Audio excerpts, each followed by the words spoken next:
All right, Pep asked me to say this, so I'm going to say it. This is my little rant in video form because I don't have time to write it out, or I don't want to write it out. This is my rant, and I got little notes over here. So if you see me tractor beamed over here, that's why.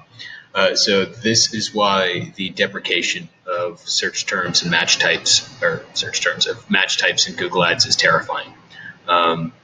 And to like paint the picture, I need to start at like what Google Ads is, and then sort of back into why it's scary. So the first thing is, if you think about what Google Ads is as a platform, right? It's just a way to if it's useful to everybody, everyone's going to use it to find what they want to buy. We know that like Amazon product searches, like more than 50% of profit searches start on Amazon now, so it's not like a perfect analogy. AdWords is Google Ads is weighted a bit heavier on the service side of things. But if for the intents and purposes of this video, let's just say that Google is a proxy for like just demand in the world for things, and when people want to buy something, Google's it doesn't do advertising the way that you traditionally think of advertising. Google is about standing on a soapbox and screaming the name of a product so that the next time you think of peanut butter, you buy Jif, right? It is a way to steer pre-existing demand. So it's a very non-traditional marketing channel that way. So the reality is that Google is all about steering pre-existing demand, and people that use Google to advertise just do what they can to identify searches that demonstrate commercial intent without a preference for their competitors or themselves, right? So if I'm Josh Corp, I want to treat the people signaling commercial intent for terms that contain my branded information. It's different than someone searching for just best place to buy peanut butter. So understanding all of this, Google has been able to coast for years and years just by making it easier for people to search, so that they would search more often. So that's something that happens in economics. Is if you want someone to do something, you just reduce the cost of doing so. So that's why taxes, depending on the on the elasticity of the demand, taxes will just reduce consumption. So if you tax soda, for example, people will consume less. So that's a way that like taxes can be used by governments to influence action. And Google has been able to do this for many years just by making it easier to search. Cell phones, right? Cell phones in everyone's hands. People have been able to search more. It's been easier to search, and so search volume has been increasing at a way that made more of this demand, right? Whenever people are demanding a product or service, there's more commercial intent being signaled. And in the last few years, like when I started, I just wouldn't touch my campaigns and they'd be cheaper, right? So everything would be cheaper, a year after. And so I could just do nothing, and the campaigns would perform better probably, right? Because everything was cheaper.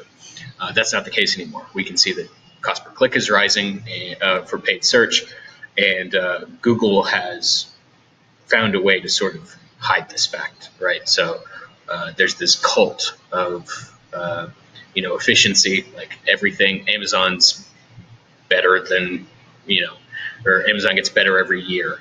It gets cheaper, or whatever it is. Google's supposed to get better the more people use it because of AI and stuff like this.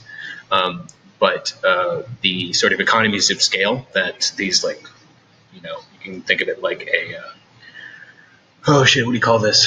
What do you call like the power company and the water company? Damn it, utilities. So when you think about this sort of thing where there's a clear winner and there's economies of scale, and like you can't have two power companies, right? So you've got this sort of monopolistic where there's like a clear winner and all the searches go there. Google has tapped out all the demand more or less. So there's the increase in volume isn't there, and so the way they've been placating their investors for the last maybe like 6 quarters and being able to post 10% growth every year is by slowly raising CPCs in paid search and reporting that total cost per click is decreased. The way that they're able to do this is because they own so many companies. They just report cost per click for paid search, display, and YouTube all as one thing. Like this is cost per click. Bang. And so if you look at the cost of YouTube over the last 2 years, on January 1st, 2018 and January 1st, 2019, the cost of YouTube is halved. So cost per view, like what you have to pay, that's a different sort of rant. You really pay a CPM. Cost per view is just a more palatable way. It makes the YouTube go down a little bit easier, right? But the reason that they do that is so that they can increase the cost of something like their paid search and then report that total cost per click is decreased. Why that is scary whenever you consider that in tandem with the deprecation of exact match and now broad and phrase match as of today, right, the 31st, is that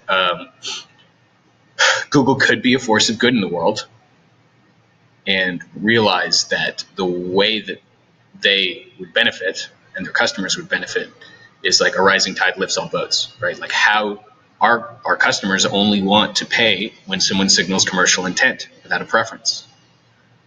How do we get more of those searches? Now, presumably someone at Google, like it depends on if you're an optimist or a pessimist. If you're a pessimist, the story's a little bit scarier. So the best case scenario is that the people at Google are incompetent and they're doing something easy, which is they just charge me more for the same shit.